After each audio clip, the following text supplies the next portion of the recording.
আমাকে পুতুলের মতো সোশ্যাল মিডিয়া তো আমি প্রতিদিনই প্রায় ট্রোলের শিকার হই। সেলিব্রিটিরা যায় অ্যাওয়ার্ড ফাংশনে, অ্যাওয়ার্ড নেই, এটা একটা জাস্ট বাহানা করতে হয়েছে আমাদের, ডিরেক্টর ডিমান্ড। তো যেখানে আমি ক্যারিয়ার নিয়ে সিরিয়াস না, সেখানে পলিটিক্স নিয়ে আমার কিছু যায় আসে না। মিডিয়াতে কাজ করবো এই চিন্তা আমার কখনো ছিল না। থেকে উঠে দেখি আমাকে নিয়ে নিউজ সে নিউজ, তো দেখে অভ্যস্ত। আয়োজন গানটা ভালো হয়েছে, পূর্ণ তো অনেক সুন্দর গান গেয়েছে আর লিরিক্সটা অনেক ভালো ছিল। সিএম ভালো অ্যাক্টিং করেছে, আমি ভালো করার ট্রাই করেছি। সো লেটস সি কি হয়।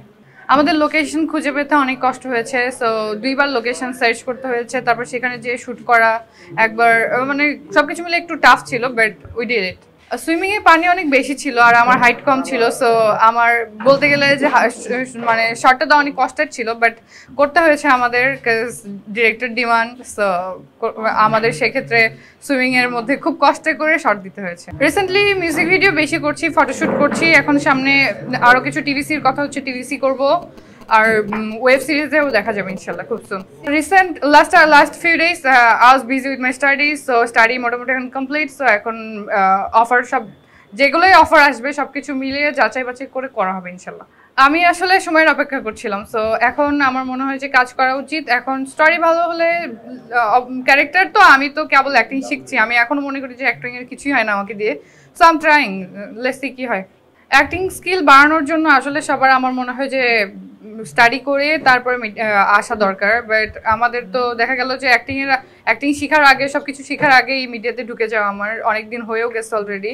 সো ভালো কাজ করতে হলে তো অবশ্যই ট্রেনিং নিতে হবে। সো ভালো কাজ যদি পাই তখন অবশ্যই ট্রেন করে তারপরে আবার কাজে আসবো। আমাকে পুতুলের মতো আমি ওই প্ল্যানিং নিয়ে আসিনি যে মিডিয়াতে কাজ করবো, এই চিন্তা আমার কখনো ছিল না। হুট করে আসা, আর আসার পরেই থাকে না যে স্ট্রাগল পিরিয়ড যেটা থাকে, সেটা আমার লাইফে ছিল না। সো নিজেকে ভেঙে গড়ার সময়টুকু পাই নাই। আসার পরে থেকে আমাকে যেরকম ডিরেক্টররা ওইভাবেই রেখেছে সব জায়গার মধ্যে। সো ভাঙার সুযোগটাও পাইনি। আর অ্যাক্টিং ওই যে বললাম খুব একটা পাই না। সো ভেঙে যে ওইভাবে অ্যাক্টিং করতে হলে লং টাইমের দরকার, সো সময়টা পাওয়া হয় নাই। ইনশাল্লাহ ট্রাই করবো ভালো কোনো গল্প পেলে। অ্যাক্টিং যে পারে সে সব ক্যারেক্টারই পারে। এখন মেকআপের উপর ডিপেন্ড করে একটা ক্যারেক্টার, আসলে যে একটা ক্যারেক্টারে একটা মেকআপ দিলেই আমার চেহারাটা চেঞ্জ হয়ে যাবে, আমার অ্যাক্টিং এর ক্যারেক্টারটাও চেঞ্জ হয়ে যাবে। কিন্তু অ্যাক্টিং তো আমার হাতে। সো আমার আসলে অ্যাক্টিংটা শেখা দরকার। হ্যাঁ, অনেকে বলে, অনেক কান্ট্রিরই বলে, বাট আমি বাংলাদেশি হিসেবে নিজেকে প্রেজেন্ট করতে বেশি ভালোবাসি। আমার ক্যারিয়ারের শুরুতে হচ্ছে একটা টিভিসির সময় আমাকে বিদেশি বলে প্রেজেন্ট করা হয়েছিল, বাট আই ওয়াজ বাংলাদেশি। তারপর একটা ড্রামাও করেছি নোয়াখালীতে, ফরেন বউ, এখানেও ফরেনার হিসেবে প্রেজেন্ট করেছে। মানুষ দেখলাম যে পছন্দও করেছে, অনেকে ভেবেছে আসলে আমি ফরেনার, আমি বাংলা জানি না। আমি দেখার সময় দেখি বেশিরভাগ হচ্ছে থ্রিলার স্টোরিগুলো, যেগুলোতে থ্রিলিং থাকে, তারপর অনেক ধরনের ওই যে মার্ডার কেসগুলো থাকে, এগুলো দেখা হয় বেশিরভাগ। সো আমি কি ক্যারেক্টার করবো এটা তো ডিরেক্টর ডিসাইড করবে। আমার লাইফের একটাই ড্রিম ছিল যে আমি একটা প্রিন্সেস ক্যারেক্টারে শুট করবো। সো সেটা আমার স্যান্ডেল সোপে হয়ে গেছে অলরেডি। সো আর কোনো ড্রিম নাই। যত দূরে আল্লাহ আমাকে নিয়ে যাবে তত দূর যেতে চাই। এখন কাজ তো 10টা অ্যাওয়ার্ডের জন্য 10টা কাজ লাগে না, একটা কাজই যথেষ্ট 10টা অ্যাওয়ার্ডের জন্য। যদি নমিনেশন পাই তো সেক্ষেত্রে ডিপেন্ড করে আসলে। আর যারা অ্যাওয়ার্ড দেয় তারাই বলতে পারবে কোন ক্যাটাগরিতে দিচ্ছে। সো হু আই অ্যাম, আমি কি বলবো এখানে। না, অ্যাওয়ার্ডের পেছনে একটা রিজন আছে, সেটা আপনারা সবাই জানেন, আমরা নিজেও জানি যে অ্যাওয়ার্ডে যখন সেলিব্রিটিসদের ডাকে তখন তাদের ব্র্যান্ডগুলো প্রমোট হয়। তো এখানে অনেক স্পন্সর থাকে, তো এটা তাদের উপর ডিপেন্ড করে। এখন সেলিব্রিটিরা যায় অ্যাওয়ার্ড ফাংশনে, অ্যাওয়ার্ড নেই, এটা একটা জাস্ট বাহানা আর কিছু না।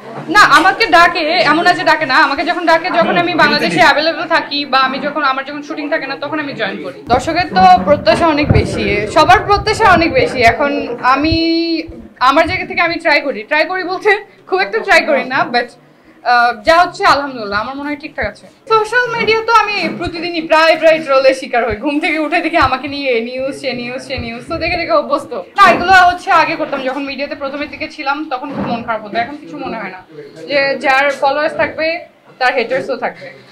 I don't care about anyone, any politics. So কে আমাকে নিয়ে কি পলিটিক্স করলো কি করলো আমার কিছু যায় আসে না, because I'm not serious about my career. So যেখানে আমি ক্যারিয়ার নিয়ে সিরিয়াস না সেখানে পলিটিক্স নিয়ে আমার কিছু যায় আসে না।